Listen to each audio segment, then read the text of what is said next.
สวัสดีค่ะเราวันนี้เราจะมีรีวิวบ้านสวนกันค่ะสร้างเองเด้ออันนี้คือป้ายต้อนรับ นี่ก็จะเป็นสวนเลย แต่อาจจะดูแปลกๆหน่อยนะ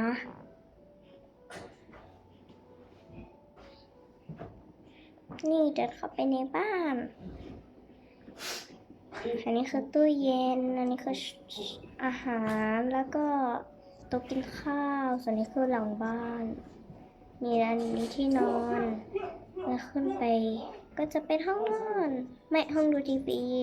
จะมีขนมตุนไว้ก่อน แล้วก็มีโซฟาไว้นั่งดูทีวีชิวๆแล้วอันนี้คือไว้ดูวิวนะคะ บ๊ายบาย